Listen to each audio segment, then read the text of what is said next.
Welcome to the 1980s, where we party like there's no tomorrow. Because there's not going to be a tomorrow. We're all doomed. It's a decade where anything and everything can be a death trap. Now, is it weed killer or is it coke? Where even puppets aren't safe from creepy uncles. Have you got a kiss for your Uncle Jack? Wait, Dibs. He's going to touch you. Where you had to take care not to die of ignorance. People who get AIDS, Arthur, deserve to get AIDS. It's their own fault and they deserve the consequences, and bloody good riddance to them. Where video nasties warp the minds of kids and pets. These films not only affect young people, but I believe they affect adults as well. And where we leave this bloke in charge after a nuclear attack. How much power do you have as controller? As soon as the bomb goes off, total power. What does that mean? That if people were looting, it would be within my competence to instruct that they be executed. I think he likes it. No wonder we had to drink so much. There you are, Melvin Bragg. You are absolutely real to me. Cheerio. All these terrors played out on our television sets, and we were petrified. What on earth were we thinking? I think it's called frightening the shit out of the whole nation, isn't it? So, was it really all right in the 80s? No!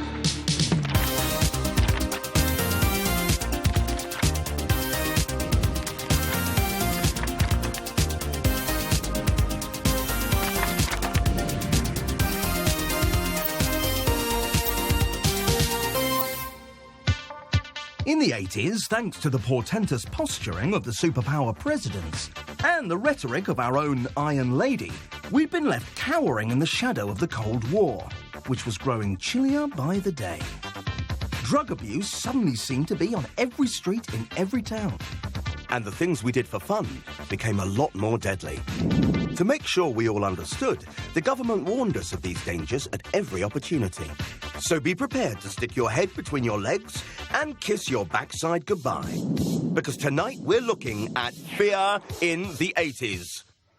And by that we mean fear of strange guys. That nice ordinary man was sick and dangerous.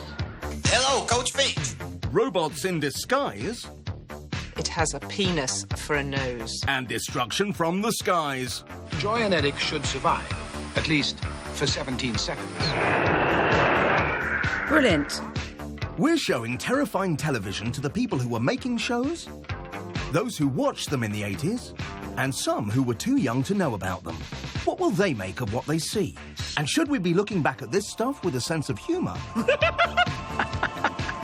Or a look of horror? Gee, I mean, my God, oh, whoa! I can't believe this was in my lifetime. You forget. The 1980s was a troubling time for many grown-ups. With 3 million unemployed, miners and printers on strike, and the Falklands War in full swing, who could blame them? Inevitably, the harsh side of life would affect our kids too. But how did we prepare them for the horrors of the real world? The important thing to know was that almost everything in the 80s was going to kill us. But who would tell the kids? A popular West End musical star? Ladies and gentlemen, Miss Barbara Dixon. Last year, there were over 2 million accidents in the home, but Scotland's Strathclyde Council have decided to do something to fight for safety. They haven't exactly got Superman to help, but they've launched their own weapon, the Hazard Bus.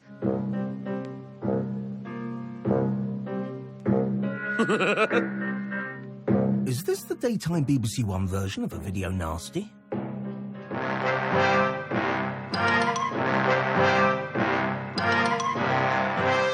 Scary. I wouldn't want to get on that. Hold tight. Scares, please. Hello, welcome to the Hazard Bus. Come on board. Now, would you like to come over and see what we have in the corner here? Oh, my God. This is Granny. Now, Granny has her head in the ashtray and she has her arm round a bottle, hasn't she? Yes. And that's something that we hope that nobody in your house ever does. Because you probably know that water always runs down the way, doesn't it? Yes. And if you're lying on your back and you're sick, all that sickness runs down into your lungs and you drown just as easily as you would in a river. I'm not sure as a kid you'd really take it in. The doll looked quite happy. You could have at least painted a sort of sad face on it. Now, here we have a real horror story. A small tracksuit top and a little sock. Now, a little boy of 8 years of age playing with matches. Dreadful, isn't it? Yes. Isn't that horrible? Now, everybody recognises this bottle, don't they? Yes. A nice soft drink. Now, is it weed killer or is it Coke? Because sad... Now, just one mouthful would be enough to cause a death. The idea of having a bus going round and advising children seems to me excellent, but the advice is completely terrorising them. Imagine if that was your local route. I get the 41 into work, I have to get the bloody hazard bus. It's a nightmare. People slipping over, Lego all over the floor. I keep getting electrocuted, but it's 15 minutes quicker. I'll tell you what it reminds me of, the film Duel. Afternoon telly, just extraordinary. TV may have terrified our kids, but it was vital they understood there was nowhere they were safe. Say no to strangers. According to public information films like this, shown in schools up and down the country, no adult was to be trusted, especially if they were to go on to appear in Acorn Antiques. People are not always what they seem to be. How do you know whether they're good or bad? You can't tell by looking at them. And that's why you must say no. Not one of these? No, thanks. That nice ordinary man was sick and dangerous. When it came to frightening kids, you couldn't start too young. Even those colourful felt antique hunters Cosmo and Dibs were confronted with stranger danger on the preschool series You and Me. Cosmo, listen. It's very nice to be friendly with people, but sometimes they might want to hurt you or upset you. How? By touching you or stroking you, telling you to touch them when you don't want them to. It's all right to say no. It's a puppet, though. You would stroke a puppet. Hello. It's Cosmo and Dibs. Have you got a kiss for your Uncle Jack? He's going to touch you. Are you two going to show me round? Of course. No. Wait, Dibs. We can look at some toys and I'll buy you an ice cream. I like strawberry flavour best. Dibs, wait! Let me go. I want to go with Jack. I don't feel right about him. Don't be silly, Cosmo. He's Harry's cousin. It's always a cousin, isn't it? He might hurt you. Are you ticklish? No! I didn't say you could. I hate being tickled. It was only a bit of fun. It wasn't fun for me. Oh, God. Jack, hello there. Good to see you. So, you found Cosmo and Dibs all right? I've been trying to make friends with them, but they told me to go away. It isn't rude to say no, is it, Harry? Cosmo's right, you know, Jack. It's very important to say no if you don't feel safe. It could be cut down into kids. If you don't feel comfortable and you don't like them, tell them to piss off. You did just the right thing. 80s children were trained to be wary of strangers, but it seemed that didn't include the 2 million strangers who watched kids cavorting on Channel 4's hit lip-sync dance show, Mini Pops. The Mini Pops were utterly revolting. It's cute to have little kids dancing around, but to have them singing words that were completely inappropriate. You know, you think, Christ almighty, you're 5 years old, what do you know? What may have been intended as a Bugsy Malone-style dress-up looks, well, sinister. It was axed after just 6 episodes.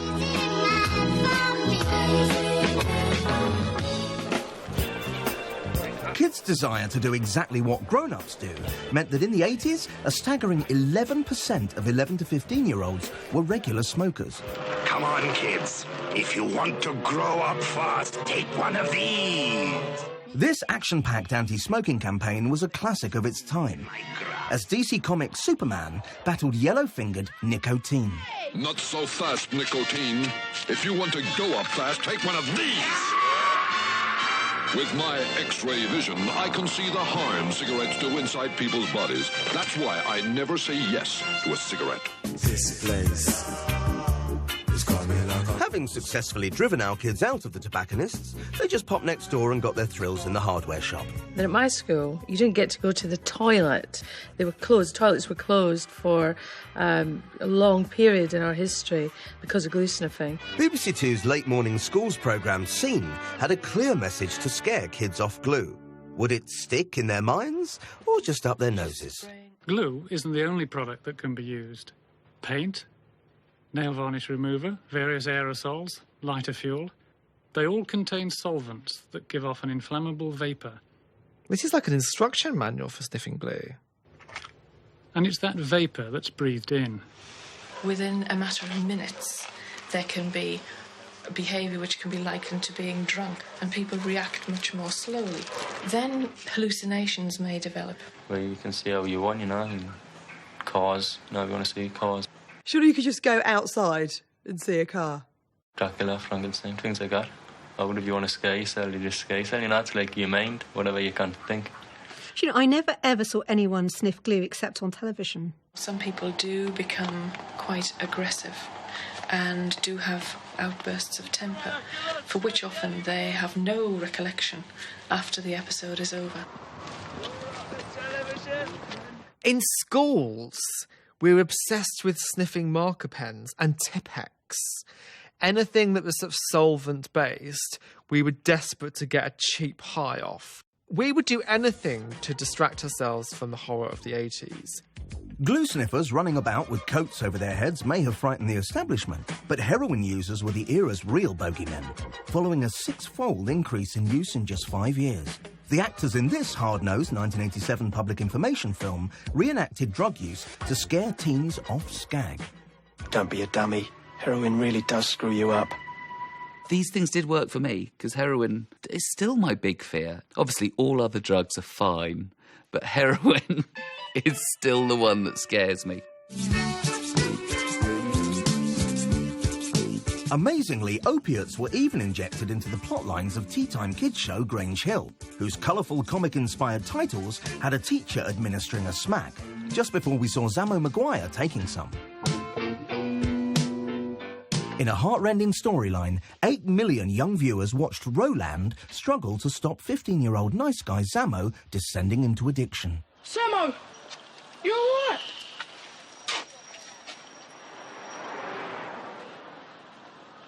Grange Hill was incredibly responsible with the subjects it tackled, whether it was divorce or drugs or bullying. And that was probably the first time we had really honest TV for kids. You know what that is, don't you? Yeah, but not Zammo. They're all at it, that lot he mixes with. Look, you better get him out of here. I do think that Grange Hill blew it when, after that plot line with Zammo, they then all got together and released this song called Just Say No. Say no, no. The Grange Hill cast's 1986 album included the single Just Say No. Reaching number 5 in the charts, it tied in with the global war on drugs campaign. I thought it was rubbish. They said buy it, I just said no. It completely blew any kind of credibility the whole thing had.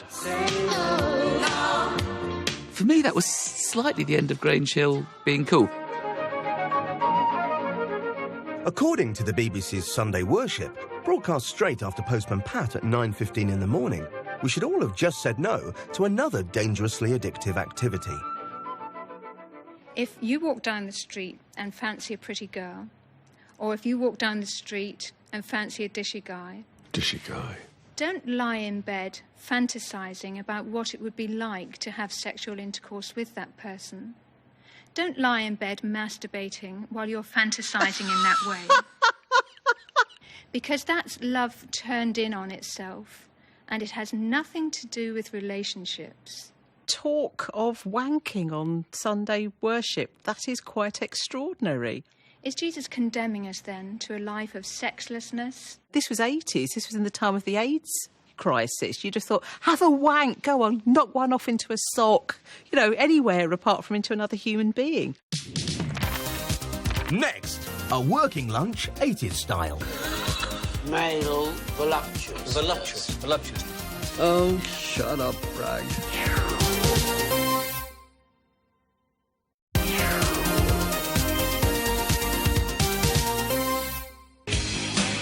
Welcome back to the 80s, a fraught decade with riots on the streets, jobs on the scrap heap and tension in the air. Kids may have been scared, but the adults were also stressed out. Against government medical advice, many of us continued to smoke to relieve our tensions. In fact, in the earliest episodes of the gritty and realistic EastEnders, even put-upon matriarch Pauline Fowler was enthralled to the evil weed. And that's another thing. Where's that baby going to sleep when it grows up? She's having a baby. She's smoking a fag. What time's your appointment? 11 o'clock. Mind you, there'll be half a dozen others there at the same time, knowing them. But Cass standing at the laundrette for us. I'm beginning to feel a bit nervous.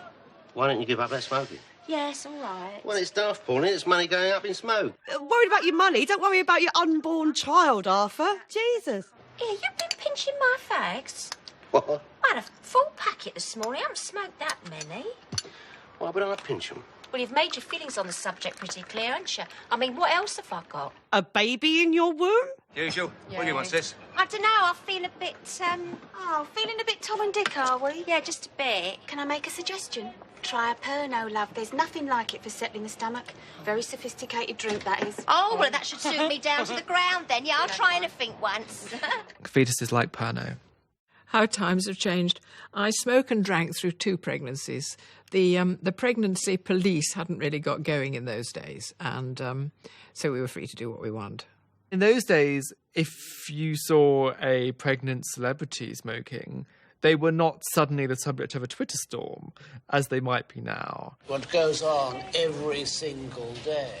Even renowned fine artists and venerable broadcasters beat their stresses by turning to booze. Hanging from the wall, how amazing that colour was. Francis Bacon shared a frighteningly liquid lunch with Melvyn Bragg in front of 2 million viewers. This is the first embarrassment coming up now. What attitude do you have? I like men. Of course, male flesh is very interesting. Male voluptuous. Voluptuousness. That's it. That's the yes. Voluptuous. To the male body. That's right. Any other man. Oh, shut up, Bragg. But I want to be able to remake in another medium the reality of an image that excites me. Cheerio. Cheerio, Francis. What happens next, of course, is Mel says, I really love you. We got drunk there. Didn't set out to get drunk. We got drunk. We'd been drinking, actually, since 11 o'clock in the morning, starting with champagne. That was about 5 o'clock in the afternoon, after a proper lunch, then a fake lunch for the cameras. And I saw that in the cutting room, and I thought, this really is Francis Bacon. So I rang him up, and I said, I'm in the cutting room, Francis, and I'm asking you questions. You're quite clearly drunk, and I'm quite clearly drunk. I'd like to include it. What do you think? Do what you want, darling. Do what you want. It does show how straight things have become more recently. That kind of looseness and freedom, you never see that on TV, really. In the 80s, anyone following TV's example might puff their lungs to pieces or pickle their liver. But with an emerging health risk taking hold, the government turned to telly in order to terrify us into changing our behaviour. There is now a danger that has become a threat to us all. It is a deadly disease and there is no known cure. What you had, infamously, was the Don't Die of Ignorance campaign, complete with John Hurt's booming voice. So far, it's been confined to small groups, but it's spreading. Now it seems very extreme, but at the time, thousands were dying, and people had to be told what was going on. If you ignore AIDS, it could be the death of you. So don't die of ignorance. If this rather underestimated government minister, Norman Fowler, had not been as brave as he was in saying we really have to confront this, then it all could have gone pear-shaped. We wouldn't have got that kind of message. It was incredibly brave. The Monolith campaign hammered its message home, but monumental cluelessness abounded. Many of us took about as much notice as sitcom miserabilist Alf Garnett. You seen this? The bloody government stuck that through my letterbox. AIDS, don't die of ignorance. Everyone's getting them off. That's a bloody cheat, that is. What sort of people do they think we are? Hey, it's an insult, that is, putting that through my letterbox. I'll tell you something. People who get AIDS, Arthur, deserve to get AIDS. It's their own fault and they deserve the consequences and bloody good riddance to them. Unnatural behaviour that causes AIDS, isn't it? By 1987, AIDS was triggering an epidemic of ill-informed speculation. So at 9:30 p.m. on a Friday, both BBC One and BBC Two cleared their schedules for some plain speaking. And who would deliver this serious, life-saving message to the nation? Well, a professional blockhead and a Radio 1 DJ. Good evening. I'm Ian Jury. And I'm Janice Long. Anal sex is by far the commonest way that AIDS is spread and passed from one person to another. Avoid it. The good news is that a condom, sometimes called a sheath, a rubber, a johnny or a French letter... A French letter? As long as it is only used once and used properly. Many people don't really know how to use them, so we're going to show you now. Now you fit it firmly over the top of the penis so that there is no way that the virus-infected sperm... When he's done that wrong... It's the main weapon. To hold the top so it doesn't pop. People were scared of contracting AIDS from almost anything. You can't get AIDS from giving the kiss of life. You can't get it from animals or insects, even mosquitoes.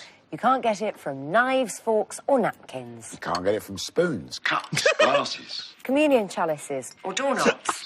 You can get it from licking envelopes. From taps and wash basins. Or from lavatory seats. Are you 100% sure this isn't a parody? You can't get it from swimming pools or saunas. Is that serious? Is that a comedy sketch? That is actually like a comedy sketch. I mean, very impressive that it was done at all, that people were being quite so clear about providing people with information that they absolutely needed. To me, it seems patronising, but I think that's only because I grew up in a world where that was known. It was common knowledge. We were taught it in school. Did you really have to spell out items in the house that you can touch and not catch AIDS? It's bizarre. It's the way it tells you to avoid anal sex. Probably best avoided. No, it's great. Fear of AIDS was spreading faster than the virus itself. The panic even reached Albert Square. In this 1987 scene, Doc Cotton says what many in the real world were still thinking. Forgive me if I'm misunderstanding you, but are you trying to tell me that you and Colin are homosexuals? Well, sure, didn't you know? Oh, dear. I'm sorry, Barry. I'll have to give you your keys back. I mean, I couldn't clean your flat because it'd be tantamount to condoning it, wouldn't it? Not to mention the fact that the pair of you might well have AIDS. Oh, gosh. I drank a cup of coffee out of your flask. Oh, God, don't be so ridiculous. It's me you're talking to, Barry, No, right? no, I'm sorry, but I have quite strong views on that sort of caper. It probably seems, looking back, a lot more shocking than it did at the time. Fantastic piece of acting. And there were lots and lots and lots of Doc Cottons around in the 1980s. There are still some today. Still to come. It's an 80s Armageddon. Will you take any preparations at all? What preparation you got? You've had it, haven't you? You've had it, haven't you? You've had it, haven't you?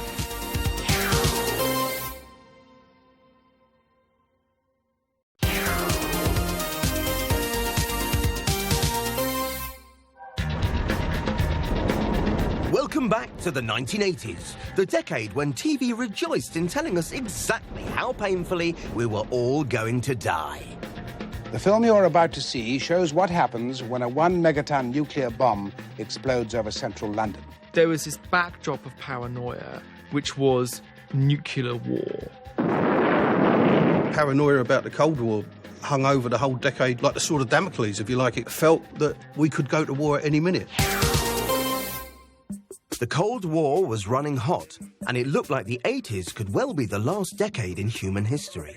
By 1985, the Russians had 40,000 nuclear weapons pointing at the West, while America was packing 21,000 in return.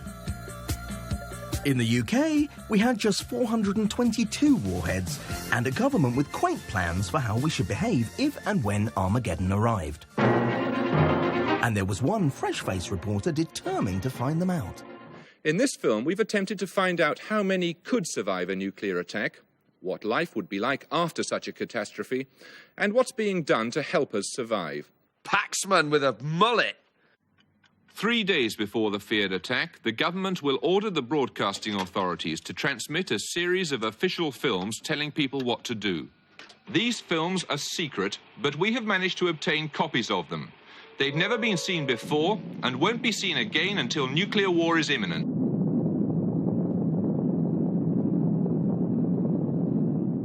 And I remember this kind of voice that seemed to come out of the 1940s announcing what to do in the event of hearing some kind of alarm. Now, I always used to think, where would we hear them from? Were they on our street?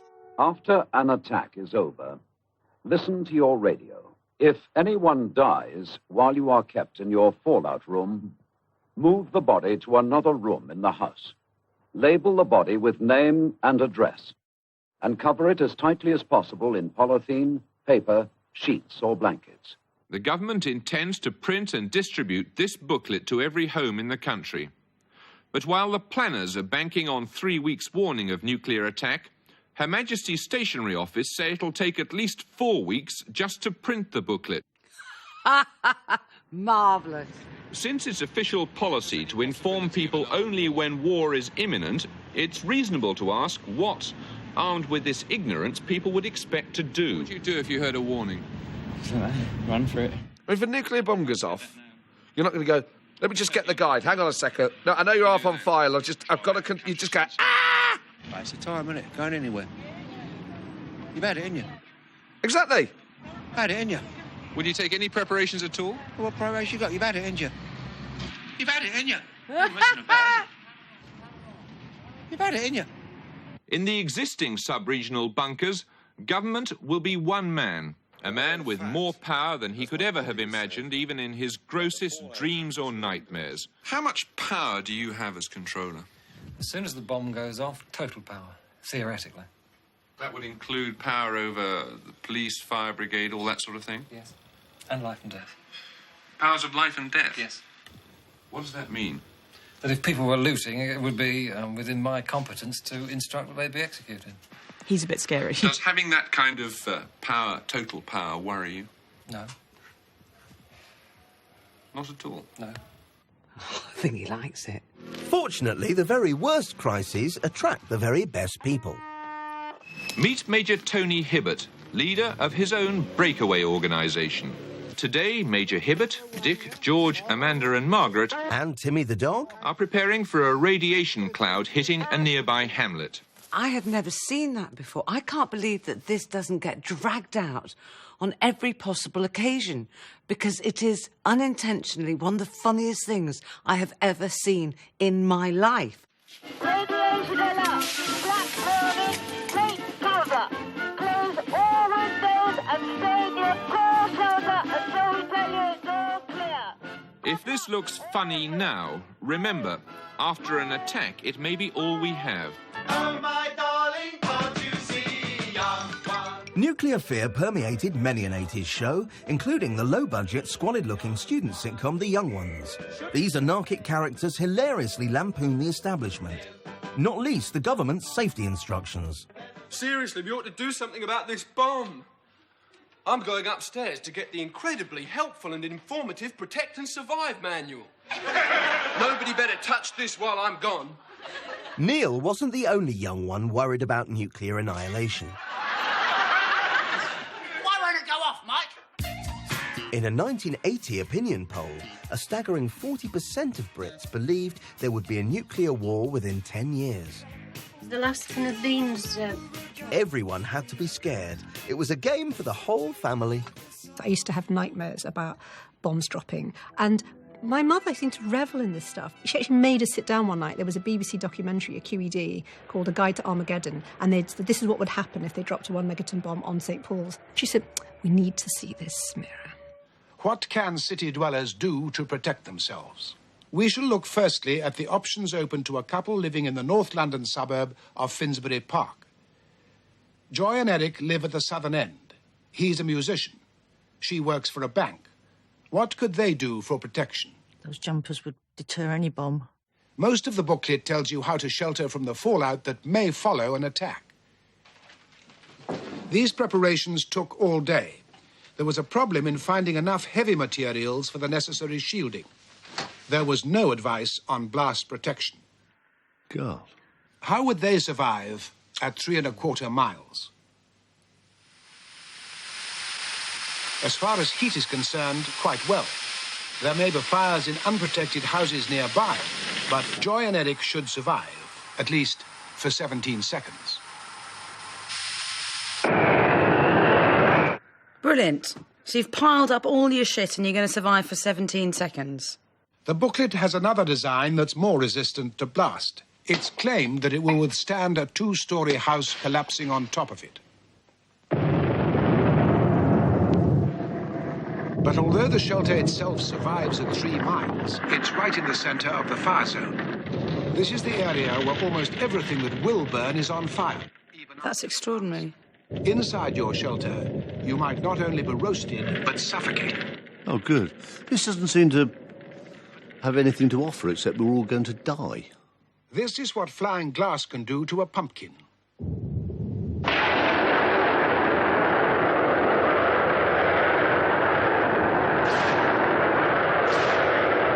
my God, that woman's face!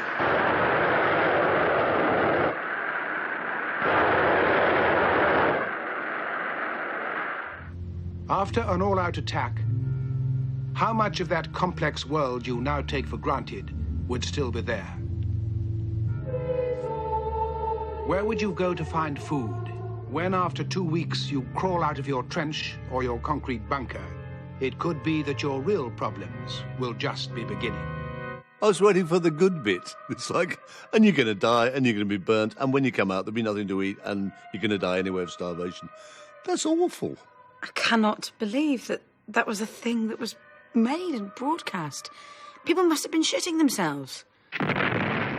The black market booms in a world war, so it was no surprise that the BBC's warm-hearted spiffcom Only Fools and Horses tackled Armageddon with its trademark nudge and a wink. I mean, when we step out of here, we're going to be intact. Perfect. We'll be like 2 new atoms going forth to multiply. Yeah, and you dirty little ram, will be out there multiplying quicker than a pocket calculator. I see it all now. I see it all now. He's practically praying for the end of civilization just so he can get out there and put it about a bit. It's amazing, really. I'm surprised to see Del Boy in a nuclear bunker. I thought he'd be out flogging them. Come the end of the war, me and Rodney are going to make a foursome with a couple of mutants. I'd have the one with the 3 lug holes and the eye underneath her arm. Because I don't fancy yours much. This particular clip reflects a fear, actually, that was really from the early 60s. But the 80s was very good at scaring people.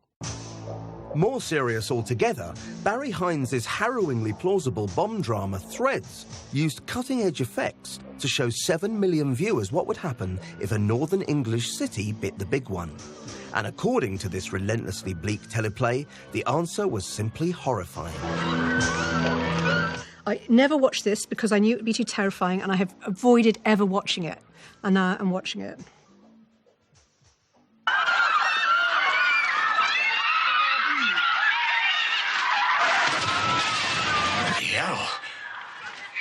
That'd be the worst, wouldn't it? The bomb dropping while you were on the loo.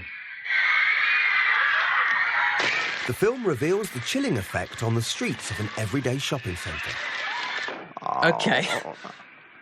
I mean, fair enough.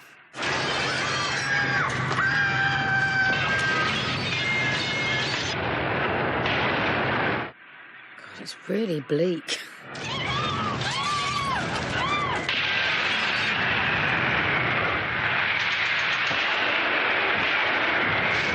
Oh my God, they're just blown up British Home Stores. Michael! This is the bit where the sound vanishes. Oh, it's clever, isn't it? It's good. Did we just see E.T. getting incinerated? He never did get to go home.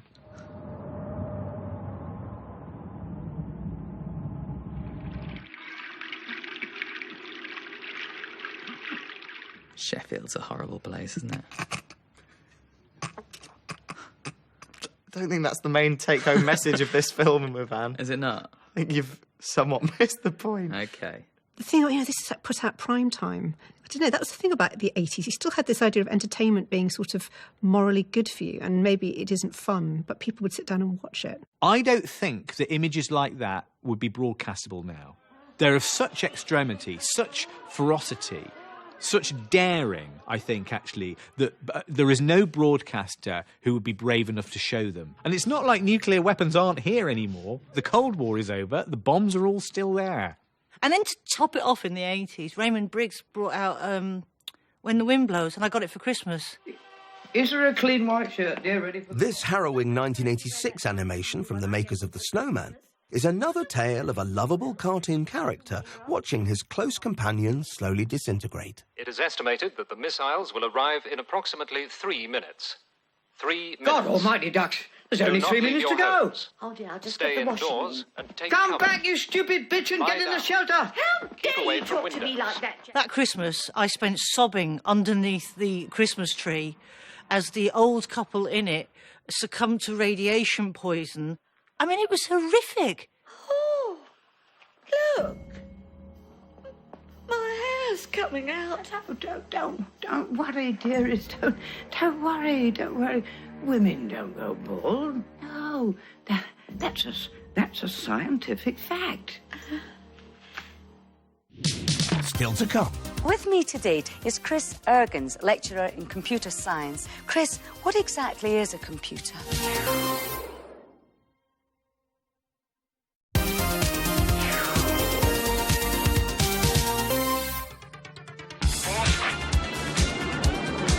Welcome back to the scary 80s, when even our space was due to be invaded. In 1983, President Reagan's ambitious strategic defense was building our cars. Technology was advancing on us at a terrifying rate, and sometimes it terrified us. In an increasingly sci-fi world, there was a desire for tech we could relate to.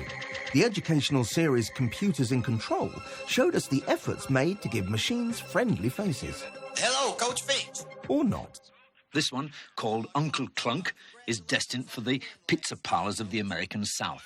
It is disgusting. It has a penis for a nose.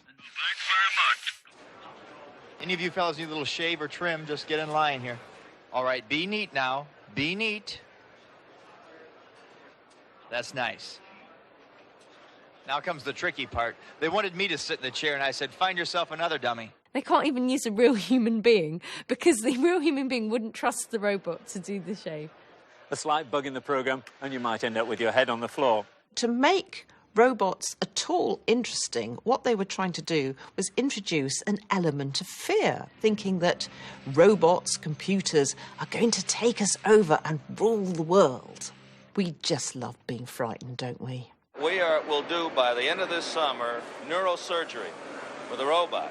The computer will analyze the CAT scans, and out of that, we will tell the robot in tool coordinates where to place the drill over the cranium of the patient so that the hole can be drilled in and drip radioactive medicine. I don't think that's going to happen. Television was keen to exploit the idea of technophobia. Saturday tea time sci-fi drama The Tripods was a slow-burning adaptation in which humanity's thoughts were suppressed and capped, chillingly leaving us as machine-like slaves to alien masters.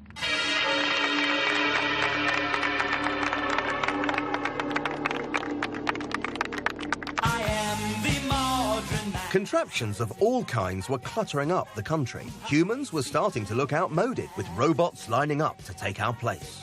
My name is Bobo. And he's the very latest in domestic robots, aren't you, Topo? Yes. Oh, dear. If you're going to do it well. Robots have not moved on in any way. Or they've still got that voice. Hello, how are you? With me today to explain computers is Chris Ergens, lecturer in computer science at Paisley College. Chris, what exactly is a computer? Well, Barbara, it's a very simple machine. Once you've learnt to recognise... He's not used to interacting with normal people, is he, this man? What about robots? Well, robots are really just devices, computers, if you like, with extended facilities for handling physical objects rather than data. Topo, sorry, Chris. What do you want? Hello, would you like a cup of tea? Dr. Christopher Ergens is giving lots of scientific data and then is just massively upstaged by the rubbish robot. That's enough from you, Topo. We've had quite enough. You can't even keep quiet. Now go on. It makes us realise that the iPhones and things that we're carrying going, I've got those things, are one day going to be so embarrassingly rubbish. Other developing technology would go on to achieve world domination. Imagine a building society, bank, department store, and a massive information centre all in your own living room. Well, that is now possible thanks to the HomeLink service. And with me is John Webster, Managing Director of the Nottingham Building Society, who's going to I am businessman. Can you explain to me how I would transfer money from my bank account to my building society? All you need is a little console like this, which you plug into any ordinary television set. And then by simply pressing buttons on the keypad here, and there you are, it tells you the transaction has been successfully completed. You've just transferred £100 and it's now earning interest for you. And what else can you do with this machine? Well, there's so many things, it's hard to know where to start or finish, but I'll try and give you a few. You can discount shop. You can bid in auctions and buy things at very low prices. You can bid in auctions? eBay. You can write letters on screen and send them instantly to anybody else who's on the service, and that... Email? This guy's a messiah. And you can even, and people are already doing so, work from home too. And of course, grainy, pixelated pornography will soon permeate every single living room in the country. And briefly, what are the implications for the future? Well, very substantial indeed. It means that the social revolution has begun, where you can choose to work from home, shop from home. This guy speaks the truth. It's so new. It's only just beginning to hit people. Amazing. John, thanks very much indeed. Thank you. Thank you, John. What a guy. Sounds fascinating. You won't have to go out at all soon, will you? No, I fear that. The technology of television itself would provide the fear in Channel 4's glossy dystopian nightmare Max Headroom, as ultra-fast adverts blew viewers' brains. Literally. Shit. But when it was first broadcast in 1985, anxiety about TV corrupting young minds was very current. Look, I'm getting you out of there. Move. Over the course of the 80s, half of all British homes took ownership of a video recorder. But with VCRs came video nasties, another golden opportunity for panic to spread. Into our homes, we could now invite gory and violent driller killers.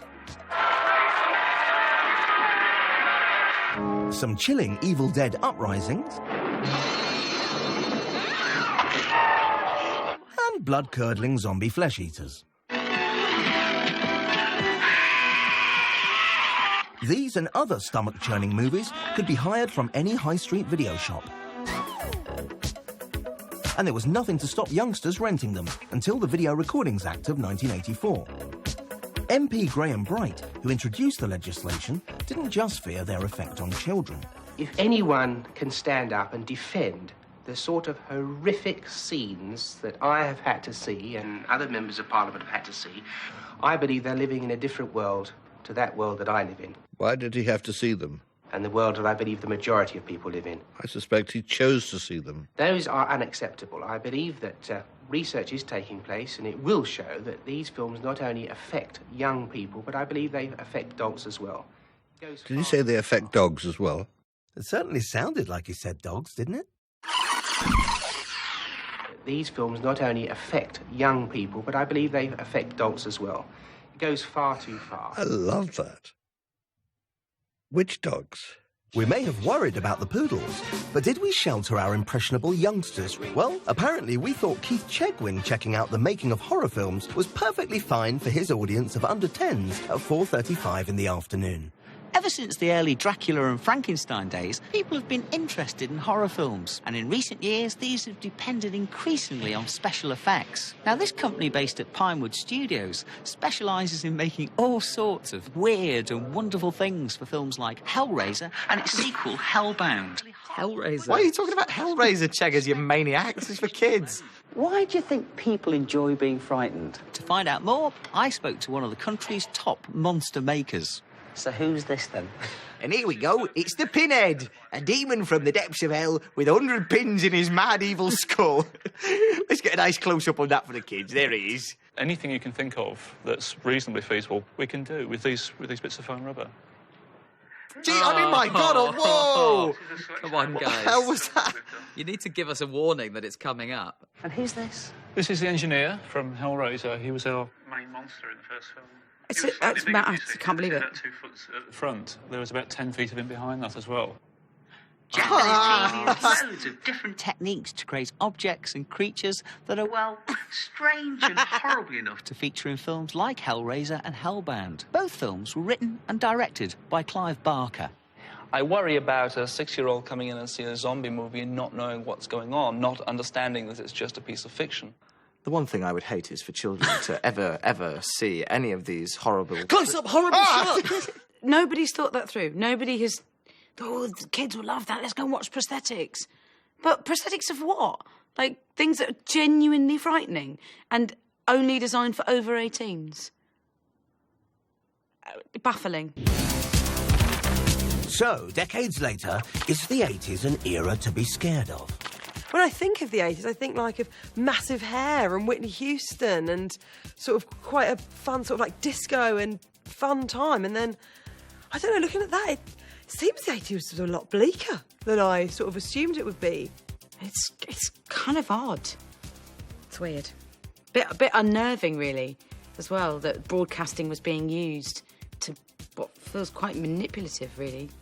The 80s is a decade when, yeah, we're filled with angst and worry about all sorts of things, but actually things are, in general, getting better. It's becoming modern Britain.